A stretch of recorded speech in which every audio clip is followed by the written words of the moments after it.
For context, I, 17 female, am my parents' only child. They are still married, but live separately as my dad's job is about 2.5 hours away. Commute isn't a big issue as both my parents have their own cars and my dad can take time off work whenever he wants. Despite this, he has missed every event and family occasion since I was 14. Birthdays, holidays, award ceremonies, you name it. Each time my boyfriend and his parents took his place. They were the ones to take me on family vacations and weekends away. I'm graduating in 3 weeks, and the school finally lifted virus restrictions and allowed us to invite 4 people to attend, rather than just one parent. I was excited by this and FaceTimed my dad to tell him the good news, asking him to attend my graduation with my mom. He told me no, and that he would rather stay in his city and work, that he'd make it up to me eventually, and I should invite my uncle and his family, his wife and daughter. I was annoyed, but was used to him doing this. I ended the call abruptly. This is where I might be the a-hole. I would much rather my boyfriend and his parents came, as they make it known they consider me family and I am extremely comfortable around them. I have severe social anxiety around most people, even family. I texted to ask if he and his parents would like to attend my graduation with my mom instead. He's in a different school and graduated this week, so it wouldn't interfere with his. They gladly agreed, and I gave them all the details. When my dad found out, he called me to yell at me for inviting them instead of my own family.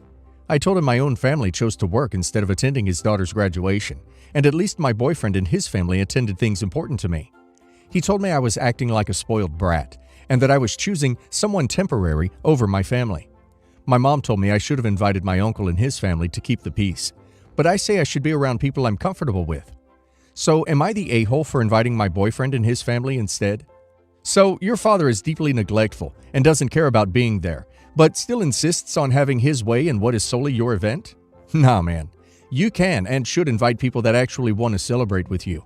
If I was you, I would exclude him from future events. See if his work wants to invite him to its engagement, wedding, baby shower instead. Your job is not to keep the peace. That's what enablers of bad behavior say. Your job is to enjoy your life with people who love you.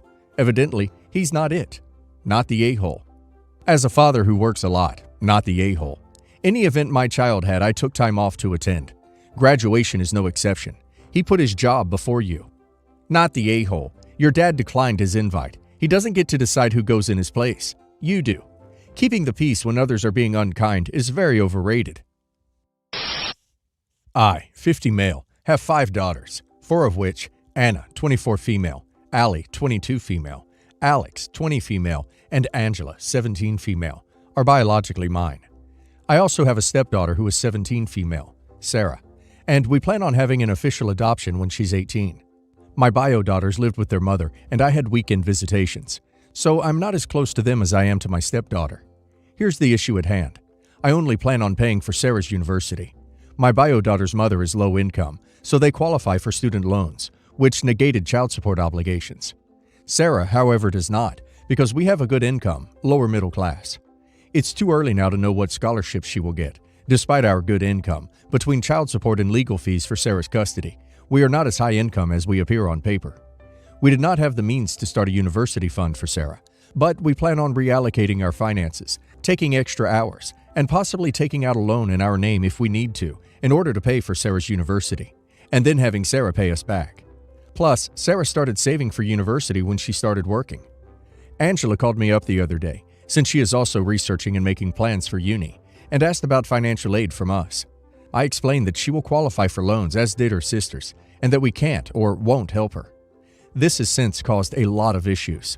Now, all my bio daughters are angry at me for not supporting them. I've loaned them money before, so this isn't true, and for favoring my stepdaughter. I explained to them about them qualifying for loans, and I told them how much I paid over the years in child support, and it isn't my fault their mother didn't handle the money properly. Also, we are not legally on the hook for paying for post-secondary in regards to child support. I'm not sure if I'm the a-hole here. Reasonably, we can't afford to pay for both Angela and Sarah. Am I the a-hole? You're the a-hole. I'll start by saying I don't think any kid is entitled to have their tuition paid by their parents. But if you are showing favoritism for your stepdaughter, just because your daughters can qualify for loans, they are still financially on the hook to pay those back. Your stepdaughter could technically get loans to cover her schooling as well, yet you are opting to help her and not your other children. Also, child support isn't necessarily to be saved for college expenses. It costs a lot of money to raise children, especially 4 of them, and the day-to-day cost of living expenses is what child support should be used for. That was a huge a-hole move to try and throw their mother under the bus in this situation. You're the a-hole. You are showing flat-out favoritism. It also sounds like you weren't a great dad before. How does the mom's income negate child support? Plus, child support cannot be reasonably expected to be used for a college fund. If you felt the money was not going towards appropriate things, housing, food, clothing, school-related costs, childcare, etc., you should have addressed it at that time. There are also other ways to support your child while they go to college. You could offer to contribute some amount to books, food, transportation, etc. I also don't think you know how financial aid works. They are going to want to look at your income too, not just mom's. I'm also doubting that you ever made an effort to be close to your bio daughters. Sounds like you shacked up with someone new and forgot about them. Why not help both in the same amount? Then both of them can get loans, scholarships, grants, work to cover the remainder. That would be fair and equal. You're the a-hole. Of course it's your money and nobody can control what you do with it. But I would be so hurt if I was in your bio daughter's shoes. You didn't pay for your bio daughter's education. You shouldn't pay for Sarah's either. She can get scholarships and/or take out student loans. Using the excuse of their mother not budgeting the child support well was also cruel. That was out of their control and irrelevant to the entire situation. I, 35 female, don't think my husband should allow his daughter to live with us. So this is the backstory. I've been married with my husband, F, 38 male, for 5 years. He was divorced for 2 years when we met. His daughter was 3 at the time. His ex-wife, G, was not happy when we got together, but whatever, she had to deal with it. G tried her best to sabotage our relationship. She would make my husband babysit all the time when they had an agreement not to introduce dating partners to their daughter yet. So yes, that meant she was knowingly setting it up so I couldn't be around F. After a year of dating, I met his daughter, and she is cute and all, but I didn't want to be a mom figure. After that, he would see her a few days a week, and I would come around maybe one of those days a week.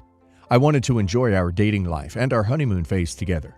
I also wanted to live that life of enjoying your spouse before kids. So when we first married, our weekends were definitely filled with weekend trips. I mean, we're 2 grown adults with full-time jobs and no kids together. G accused me of taking my stepdaughter's father away, but that is not true. Every time my husband missed a weekend visit, I always made sure he made it up to her with dinner out during the week, any restaurant of her choosing. We eventually had 2 kids and settled down. We were home more. I still allowed his daughter to come over on weekends, but sometimes adding an extra kid to the bunch was just very stressful, and I suggested every other weekend visits. So bringing back to today, his daughter enjoys having siblings. She is an only child at home, sits with a babysitter until 6 p.m. Monday through Friday, and in my house, we are all home sitting around the dinner table together at 5:30. She has told my husband she would like to live with us. He brought it up to me and wants to take his ex to court for an official schedule and have his time include weekday nights. But I just love our little family so much, I don't want it to change.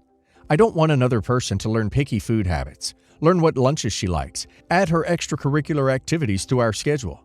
I also do not want his ex meddling in our life. With the schedule now, we barely deal with her. He says I'm not considering his daughter's loneliness and wanting to be a part of our family just like our kids are. But she has her own room in our house. We made it very nice for her too. I told my husband to explain to her how lucky she is to have 2 families, and her stepbrothers only have 1 family.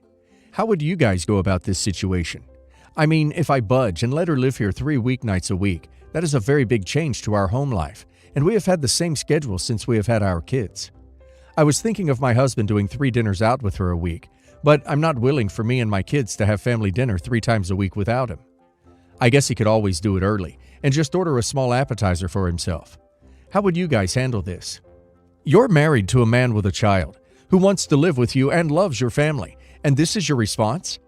Yeah, a 3rd kid is tough. You go from man defense to zone. It's more work. Maybe you and your husband should have considered that and stopped after 1 kid of your own. You are doing this child 0 favors, and the resentment you harbor towards her is really unbecoming in an adult who is legally a parental figure to her. Do better. Wow, you probably shouldn't have married a man with a child considering how crappy you are to her. My advice is stop acting like your stepdaughter is some kind of crappy burden and stop encouraging your husband to think the same. Maybe get some therapy to deal with your issues involving how you feel about her. Edit. Also, the ex didn't have him babysitting his daughter. She has him being a parent, which you apparently had a problem with from the first. And a dinner during the week does not make up for you making sure that your stepdaughter doesn't get to see her father on the weekend. You were literally never two people without a kid. You just think his daughter is vastly less important than your selfish butt. No wonder the ex had or has a problem with you. You're kind of the worst person. You joined her family. She didn't join yours. Her and her dad were a family that added you, not the other way around. Yikes, you're a lot. I, 45-year-old female, have been married to my husband, 55-year-old male, for 5 years. Together for 6.5. Yes, both of us have children from previous marriages. When we married, his daughter was in her late teens and now in her early 20s. Her mom, his ex, was engaged to another man and eventually did marry him, but their marriage ended before their 2-year mark. When she married him, she took on her new husband's last name.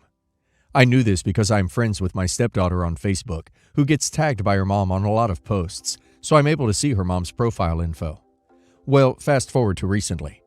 I was scrolling through Facebook, and a post with my stepdaughter tagged showed up. Let's be clear, I was not searching through her profile. It just came up on my feed as many other friends' posts do. Well, I happened to notice that she was tagged by her mom, whose name I noticed was changed back to my husband's last name. I found this strange, since they had divorced over 10 years ago, and she took the time to change her last name to a new man's name, then back to my husband's.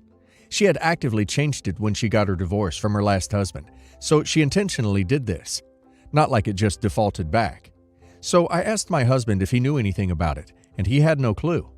He asked his ex if she legally changed it or if it was just on Facebook. She confirmed that she legally changed it back to his name and said it was none of his business. But he and a lot of his family felt uncomfortable with this. She has no ties to his family whatsoever.